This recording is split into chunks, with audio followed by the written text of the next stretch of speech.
Hello everybody and welcome back to my channel. Today we're doing some plant chores, some repotting, and a little bit of pest management to the best of my current abilities. I have found spider mites and I'm super sad about it. I actually am not sure if I'm going to keep the plant that has the spider mites. We'll see. Meet patient 0. So she started looking, hold on, let me set you down. She started looking really rough. As you can see, like all of the leaves started curling up and I was like, oh my gosh, she has root rot. This is the beginning of the end for these self-watering pots. And then I took a closer look. And when I took a closer look, I saw a bunch of red dots and like red things. And they're not like moving, but I've had spider mites many, many times in my plant life. So I can identify it pretty quickly. I'm pretty certain that's what this is. If it's not spider mites, it's a different pest. So either way, she needs to get a treatment, which is such a bummer because she was like definitely my prettiest plant and is now looking awful. So I'm gonna take her over to the sink as well as the plant that were around her, which would include this plant, which seems unaffected at this point, but the leaves were touching each other, which is such a bummer. And I don't know, like the leaves of this one touches this one. So we're just gonna treat the 3 that were right here. That is one of the bummers of having big plants, is it's a lot harder to keep them from touching each other, especially in like these types of situations. So yeah, one of my best tips for avoiding pest outbreaks is to not have your plants touch each other. If everybody keeps their hands to themselves, then things don't spread as quickly. But in this case, it spread. So we're gonna take them over to the sink and I'm going to spray the leaves with Dawn Power Wash and let it sit for like a couple seconds and then take it off. I'm not gonna do any sort of scrubbing. I'm just going to put the power wash on it, let it sit, and then rinse it off. And we'll see how that goes for the first treatment. I am probably going to get some Captain Jack's Dead Bug Brew for the future treatments because I will be treating it probably 3 times. I'm also going to cut off any leaves that look like they're gonna die anyway. They're like yellowing, because you might as well just take care of it now. They are not going to go back to being green, despite what the plant care apps want to tell you.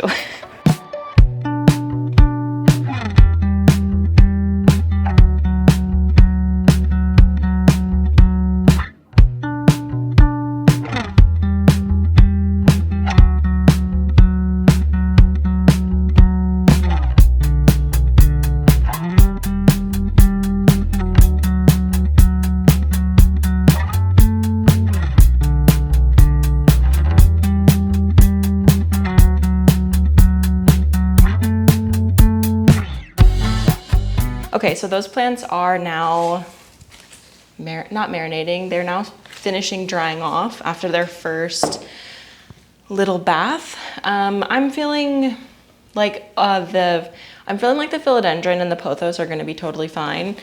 However, the Maranta, I don't know, we will see. I'm gonna put it over here, like separated from other plants, but still in this room so it can be in this like nice environment. For part 2 of this video, movement 2, we are going to do some repotting. So I have some new plants that you guys saw in my last video. It was a shopping video and I'm so excited because I had a goal this year to get more ferns and I did it. I have a blue star fern here and a maidenhair fern here. I've had both of these plants before and sorry, I haven't had a blue star. I've had a maidenhair.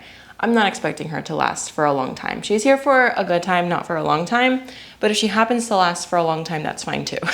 I think in order for the maidenhair and honestly this fern too to be happy, I think I'm gonna have to use some self-watering systems, but these are not self-watering pots. So I do have some hydro spikes and I've suggested these to people in the past. I've used them for plant installation before, and I think I'm gonna try them out in my own home and see how it works, because I think that just given the situation of this room being so warm and everything drying out as fast as it does, and also having a job outside of taking care of plants, I'm trying to find ways to keep them watered and happy without having to be in here with a watering can every single day, because honestly, I have had to water almost every night, like a few different plants, because things just dry out really fast which is pretty typical for summer, but this room is just like a tropical greenhouse in and of itself. So the plants are definitely drying out a lot faster. They are also growing a heck of a lot faster than they ever have.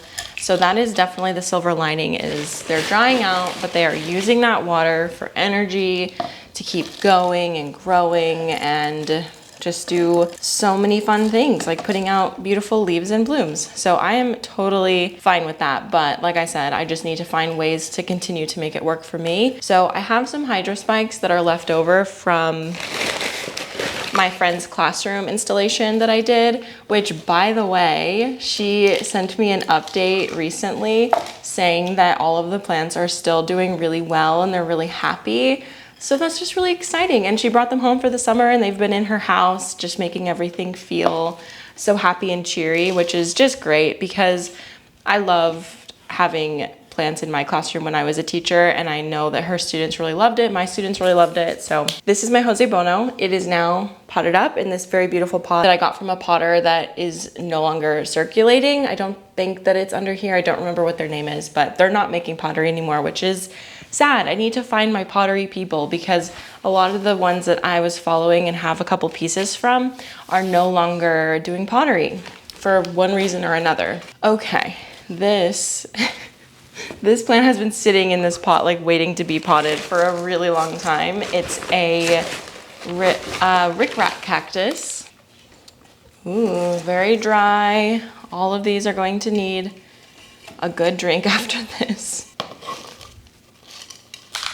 Beautiful. I want to know how your guys' summers are going. What? Oh my gosh, there's a little millipede or a little centipede, I don't know. Get back in the pot. Oh, I don't want to kill you, please. Get back in the pot. Okay. Scary. It was like really, really tiny, but it was moving so fast. Okay, I want to hear how your guys' summer is going. How are your plants doing? Have you gone on any fun weekend trips or whatever it may be? I want to hear. Please tell me. We haven't done any traveling this summer, but we did go a few weekends ago on the little road trip here in Oklahoma. We went to Turner Falls, which is the biggest waterfall in Oklahoma, something like that. And it was super beautiful. It was also super crowded. So we're still like trying to figure out all of the little, like all of the hidden gems, if you will. We got some advice from some coworkers of mine who have lived here for a long time of like where they go and, you know, some places that they would suggest checking out. So we're definitely going to probably spend weekends, maybe in August and September, doing stuff like that because it is still quite warm here. Like it's very much still summer here in September. Like I'm trying to remember when it actually cooled down, and I think it wasn't until like November. But to be honest, this last winter was a lot warmer. Sorry, it was a lot colder than I expected it to get here. So anyway, I do very much love summer and I don't like to rush along the seasons, but I have been seeing so many like fall things and it's starting to turn my head.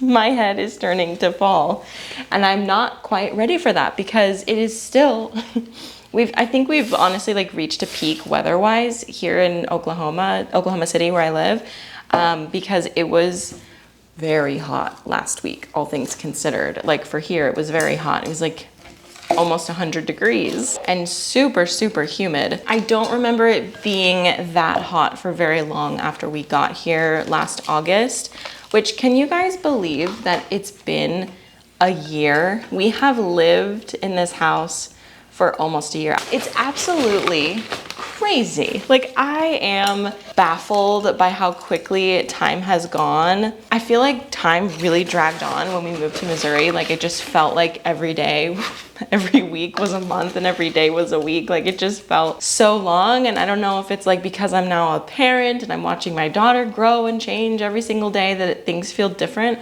but it does just genuinely feel like time is moving so much faster, and I am enjoying every moment as much as I can. Just like feeling finally more settled in this home. I finally unboxed all of my books. Like we still had boxes that I hadn't opened yet, And if you guys are familiar with my previous home decor, I had, what are they? I had a basket wall in both of my places that I've lived on this YouTube channel, that I've shown in this YouTube channel. And I wasn't going to do it because I was sort of starting to fall out of love with the basket wall. Like, it felt a little bit too boho for my style. And then I started thinking and I was like, wait, no, I actually really like the basket wall. So I still have all of them.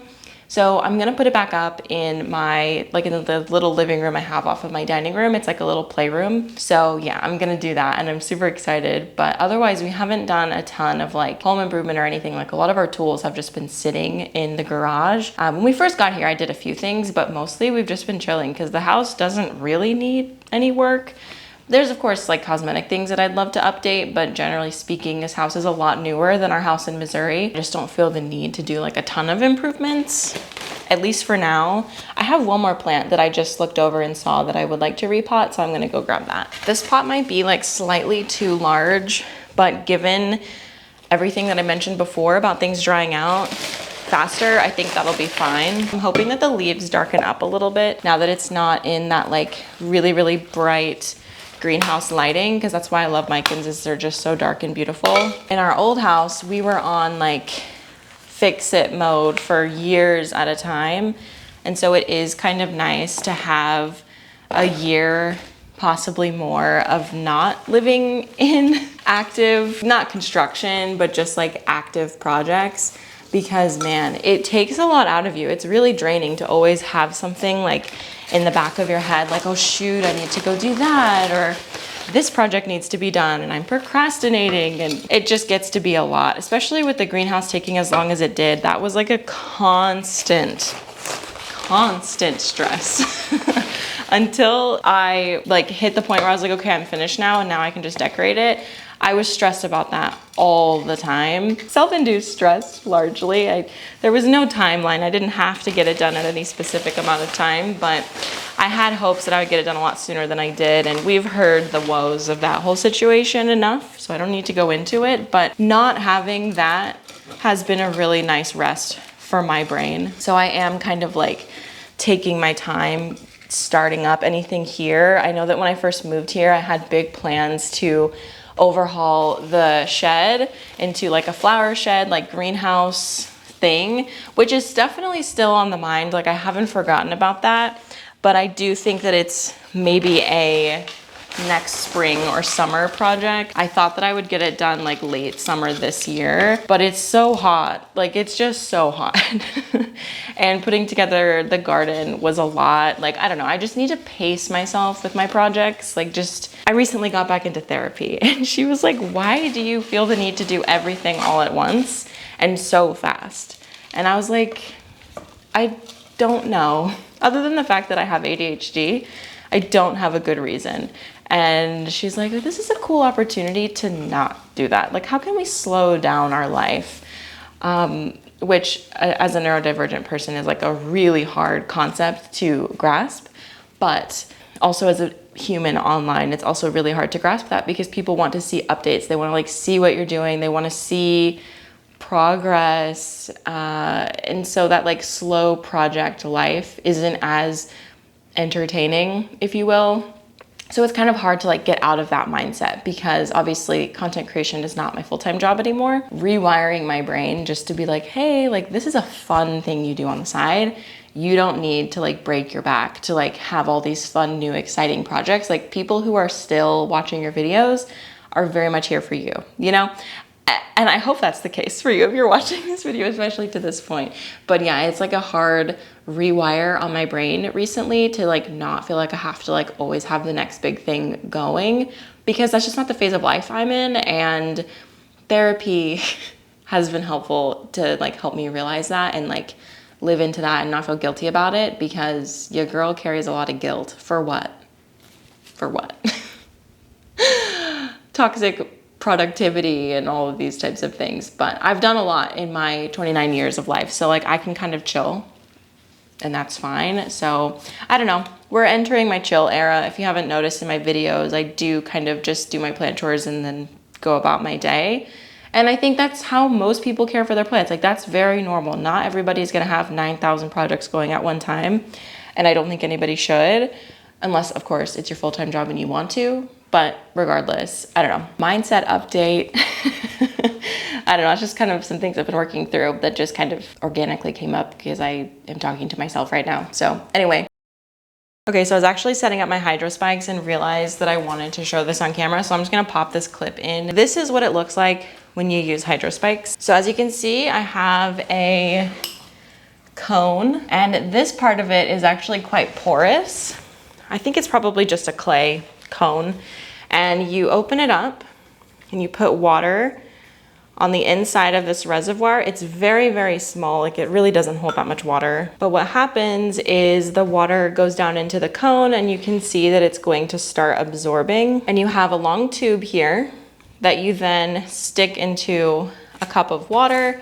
I need to go thrifting so that I'm not having to use my drinking cups. But then you just take this and you stick it in the soil. And then what happens is the reservoir is going to get refilled because of the tube, and then the plant is going to be uptaking water from this cone section that is like a porous clay. It really just helps to prolong your time between waterings, and when you notice that the cup is a little bit low, you can fill it up. This doesn't replace normal watering, but it just is like a self-watering pot situation. Like, you can sort of prolong the time between you having to physically move the plant to water it or whatever you do to water your plants. I really like them. This is my first time using them in my own home, but I have set other people up with these and they've done really well for them. So I'll link them down below. The ones that I bought came in a pack of 3, so I do have an extra that I'm gonna see what plant around here is drying out really often, and I can maybe use one of these for it.